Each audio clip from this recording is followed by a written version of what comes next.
Museum.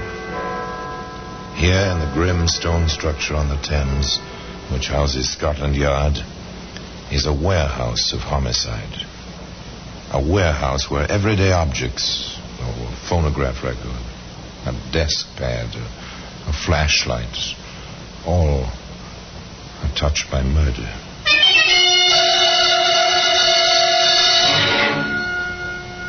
Now here's a leather bag. That's a familiar object. A doctor carries a bag like this, or a bank messenger, or a payroll clerk. Neat, compact, light. Not the kind of thing to carry the weight of death. You know, Sergeant, I like to think of all our cases as wrapped up neatly in a bag, like this. One package. I know what you mean, Inspector. This case now, it should have been open and shut. Like that. Today, that leather bag can be seen in the Black Museum.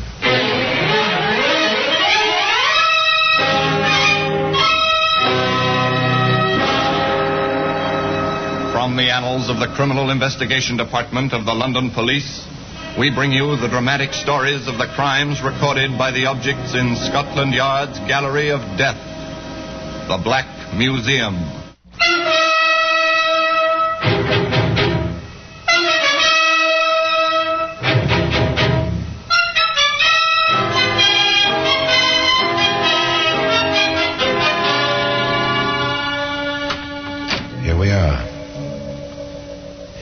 Black Museum, Scotland Yard's mausoleum of murder. It's by now a familiar place, at least to me. The vaulted ceiling with its sinister shadows, the stone floor, the endless shelves, the wooden cabinets, all familiar, all dedicated to the memory of murder. Here lies death, dormant now, silent, but still death.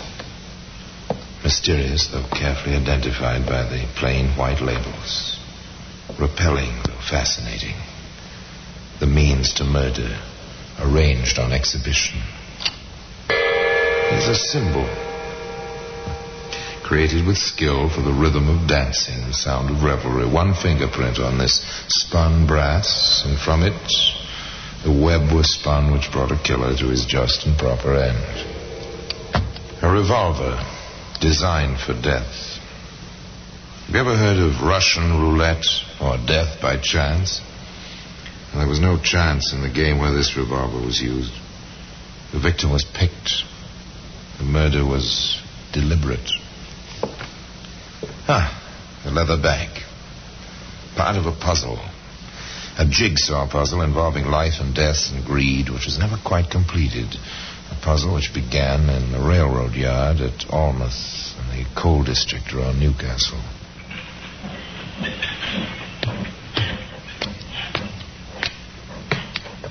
You'll get used to this way of doing things after a bit, Jimmy. Hey, I like the work, Bill. Yardman and all.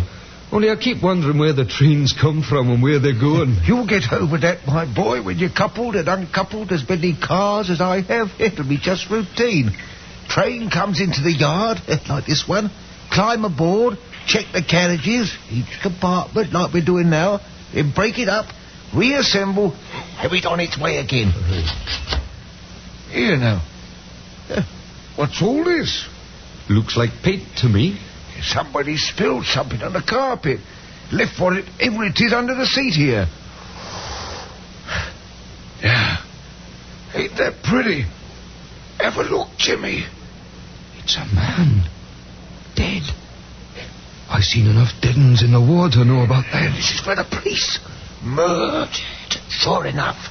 His hat's here. Don't touch anything. This is for the police, like I said. The elder yardsman left his helper on guard and found his way to the nearest call box. Shortly after, uniformed constables took over, and within minutes, Inspector Hunt and Sergeant Lewis were on the spot. Broken spectacles, Inspector, and the man's hat. Name, Warren King on the band. Any other identification? Passed to the premises of the Bannister Colliery. Work for the mine company. And a return ticket to Newcastle. Yes, he won't be needing that with 5 bullet holes in his head. Well, nothing else here, but we'd better broadcast the information we have on him. Someone on the train may have seen him with someone else.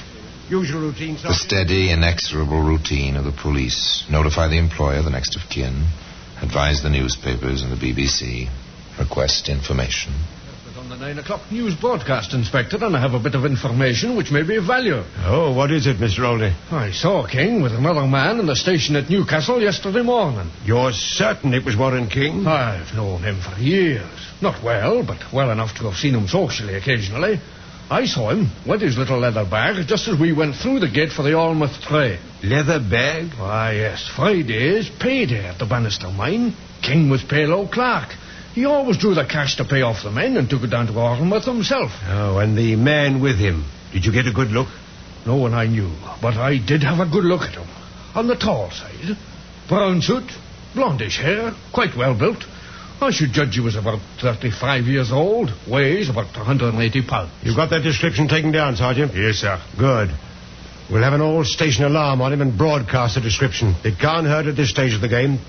Mr. Olney, would you... Another step in the routine, another broadcast description. Wanted for questioning concerning the shooting on the Newcastle Almouth local. Now, of course, the rumors came in.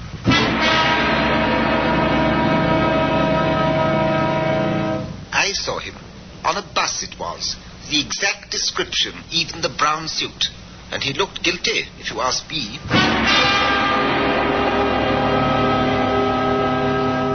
In a pub it was, on High Street, talking to the bartender, flashing a roll the size of your fist. I'd know him again in a minute.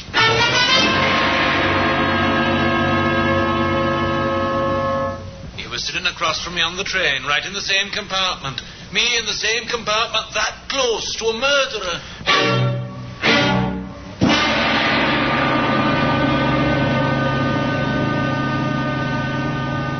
Of course, none of them had the right man. One person had a real lead, though. A woman friend of Warren King's. I'd seen Warren occasionally.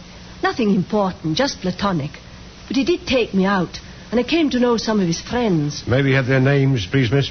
As far as I know them. Fred Olney was one. Yes, he's been in to see us. Oh? Then there was Larry Jones and Joe Evans. He's the important one. Why, especially? Because he fits the description perfectly. Snappy dresser. Played the ponies, too, I think. Oh, did he? Yes, he offered to put down £1 or £2 for me occasionally. Then you have his address? Yes, I have. It's over Waddington Way. Sergeant Lewis drove over to the address mentioned for one Joseph Evans. It was a polite inquiry. Is there Joseph Evans lives here? Why, yes, sir. Second floor front. You can go up. He's at home. The sergeant climbed the stairs. All the usual questions came to mind. Was this another wild goose chase? How will this Evans behave? Need I expect trouble? The sergeant knocked on the door of the second floor front. Yes? Mr. Evans? That's right. I'm Sergeant Lewis, CID. My credentials. Oh, come in, Sergeant. I must say I've been expecting someone from your division. Oh, sit down. Thank you. Now, what can I do for you? It's about Warren King, isn't it? As a matter of fact, it was rather a shock reading about him in the paper, then all the wireless broadcasts. You see, I was on that same train. Spoke with him on the platform, as a matter of fact. Run into him as we both brought on. Rather a disarming fellow, this Evans. Eager to discuss the whole case, but none too helpful, however. As Sergeant Lewis reported. The man fits the description we broadcast, Inspector. He states, he put it down in writing. We talked briefly, Warren and I, then he went on to the first car while I stayed at the rear of the train. I was on my way to see Campbell of Blue Colliery, but I was into my paper so deeply. I'm a racing fan, and it was Grand National Day that I rode past Stannington, my station, and didn't quite realize it until the train latched at the curve outside of Morpeth. I got off at Morpeth and paid the extra fare. Does that check? Yes, sir. The ticket inspector at Morpeth remembers him. What about Campbell, this man at the colliery? I haven't been able to get him yet. He was in the shaft all morning. Well, it might be just as well, Sergeant, if you took the train down there and saw Mr. Campbell personally. One never knows what there is. The Blue Colliery was no different than any other local coal mine in the area. Same black tipple, same cage, same coal dust. Mr. Campbell was the engineer in charge. What's that, police, you say? The CID Newcastle, sir. We're making inquiries concerning a Joseph Evans. I know the man. What about him? Did he have business with you this past Friday? Not that I know of. He says he was on his way down here to see you. He never got here. Were you expecting him? Were such visits a part of his regular schedule? I was not expecting the man. He's a free agent. Comes and goes without hindrance. I've no control over his doings. Thank you, Mr. Campbell. Was this a discrepancy in Evans' story? After all, he hadn't said that Campbell was expecting him. If you don't mind, Mr. Evans, Inspector Hunt would like to ask you a few more questions at headquarters. Evans was quite eager to cooperate. He went along with the sergeant. While he was at headquarters, Mr. Evans is quite probably furious by now. Held at the station, waiting for you, Inspector. No doubt. The place doesn't yield very much, does it? Just the pawn ticket so far. Not unusual for a racing fan to have such things in his flat. Oh, rather run-of-the-mill. We'll check them, though. One of the constables says you want me. You run this building? Run it and own it. I see. Would you mind telling us whether Mr. Evans was regular with his rent? Oh, he is now. He paid the 3 months he owed me last Saturday. and a man carrying a missing payroll was killed on Friday. Or did Joseph Evans make his killing on the Grand National? This would come out eventually, the inspector believed. For the present, the question of legal identification was paramount. There will be 9 men in the room, Mr. Olney.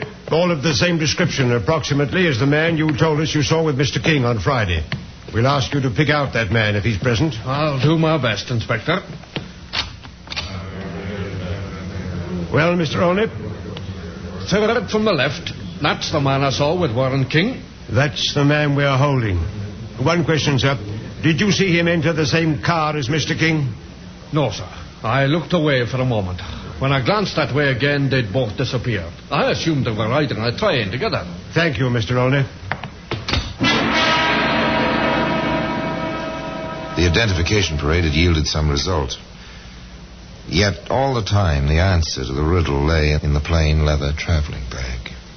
It's that same bag which you can see today in the Black Museum. Now back to Theater of the Mind on 104.5 Chum FM. There wasn't too much to go on as yet. Motive, opportunity, knowledge of the contents of the leather bag, and an identification. Nevertheless, the police felt that they had to take action. We are holding you, Evans. You'll be formally arraigned in the morning and charged with willful murder. Evans seemed shocked, but made the best of a bad job. I understand, Inspector, but I didn't kill him. That's the truth of it. I didn't kill him. In the meanwhile, some miles from Newcastle, a routine inspection was taking place at the bottom of a shaft of the Bannister mine. Oh, why all this sudden interest in number 3? Hasn't been worked in years. Oh, these timbers seem sound enough. Company's expecting to open up here again. All this defense effort and so on. The shoring does seem all right. Let's get along. Right. This gives me the creeps. Hello. What's this? Shine the lamp over this way a moment, Marty. There you are. Oh, what's this done here? Looks like a paymaster's bag, don't it? Let's have a look inside.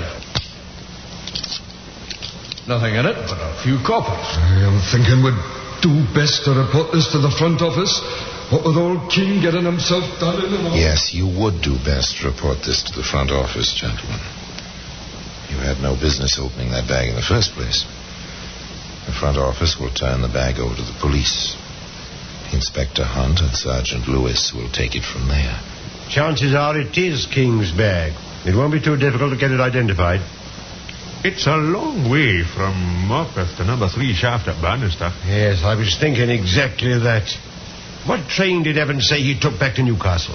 The 11:52. Well, it's mathematics and conjecture now, Sergeant. Did Evans have time to get to that shaft and back to Morpeth before 11:52? I have the timetable and the road map, sir. I'll figure it. Good.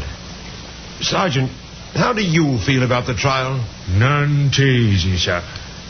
You, sir? Oh, frankly, I'd feel a lot better if we had the gun and could tie it to Evans. Too many loose ends in this one, Sergeant. Uncomfortable.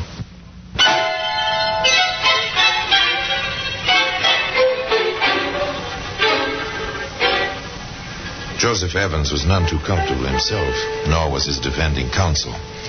They had the usual conferences in the lawyer's room of the prison where Evans was held, pending the trial.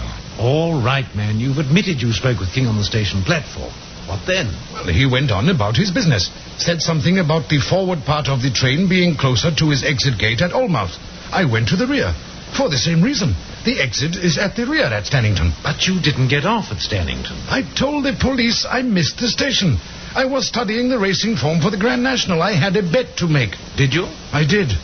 And I won, worse luck. Then that's how you paid your back rent? Exactly. And not even a bookie stub to prove it.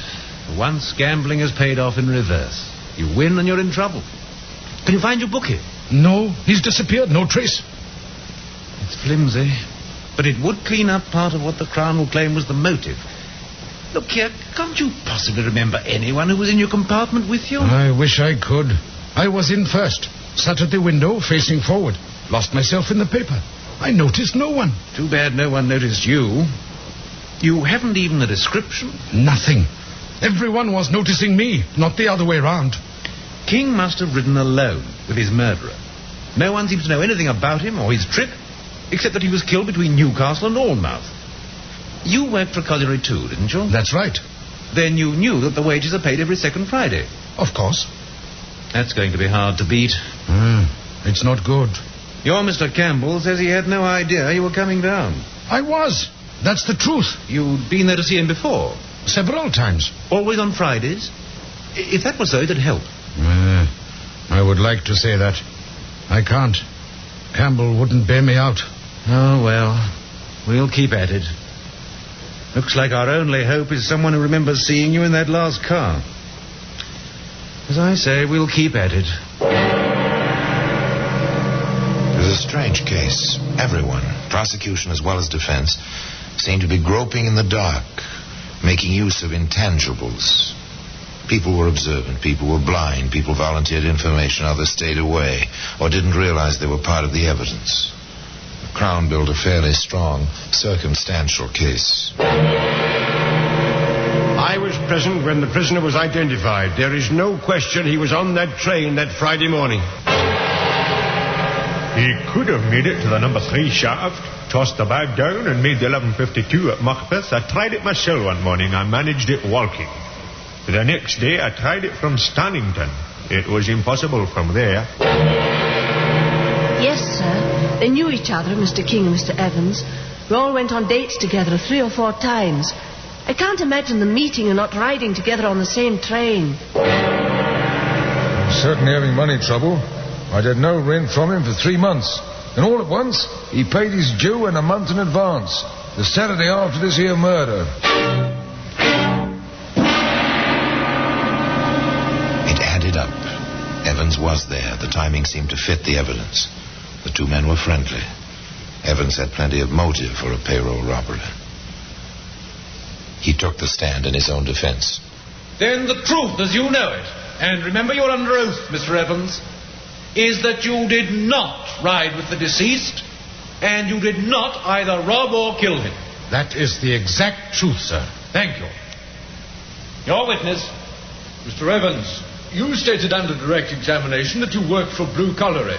Yes, sir. Then you know it is the custom to take the payroll monies from the business offices of the mines at Newcastle to the mines themselves?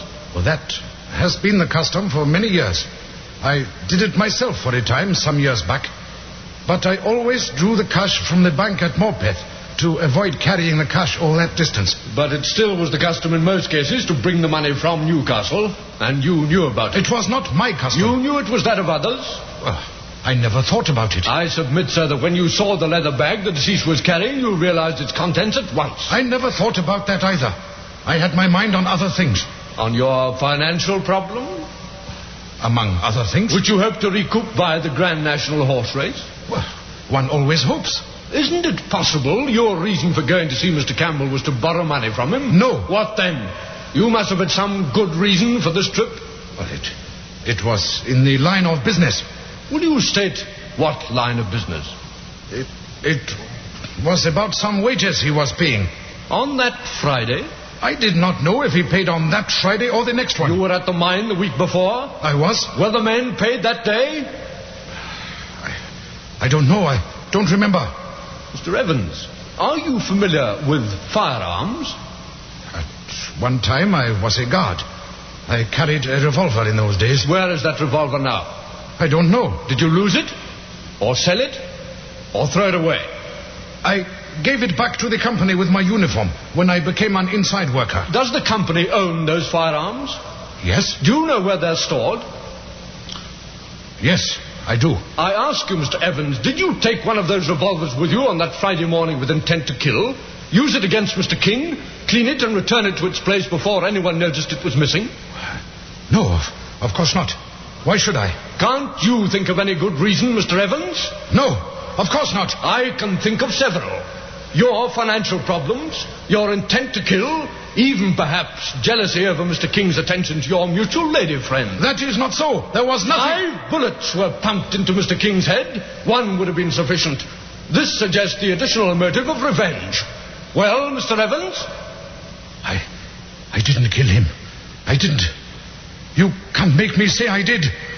I didn't do it. I didn't kill him. I didn't. Joseph Evans was not a good witness under cross-examination. He admitted nothing. But the impression that he knew many things which were left unsaid was vivid even in the stenographic record of the trial. The jury retired after 3 days of listening to the evidence. 2.5 hours later, they returned. Joseph Evans rose in the prisoner's box and faced them. The clerk asked, had they reached a verdict? We have. What was their verdict? Find the prisoner guilty. No. I am innocent. I spoke the truth. I never touched him. I didn't do it. I didn't do it. Who spoke the truth? The foreman of the jury or Evans? The only witness could never speak. And that witness, the leather bag, can be found today, as I've told you, in the Black Museum. As the inspector said at the beginning of this tale, this case should have been open and shut. It was not. Still, Evans was found guilty by 12 men in the jury box, and he paid for the murder of Warren King at 8 o'clock one morning in Newcastle prison. Despite the missing witnesses on both sides, the people who shared the compartment of that last car of the fatal train, the people Evans claimed could have cleared him, the people who may have seen him in the death compartment several cars forward, the people who might have placed him at the actual scene of the crime. And despite that missing silent witness, the death weapon itself. And now until we meet next time, in this same place, and I tell you another story about the Black Museum, I remain as always, obediently yours.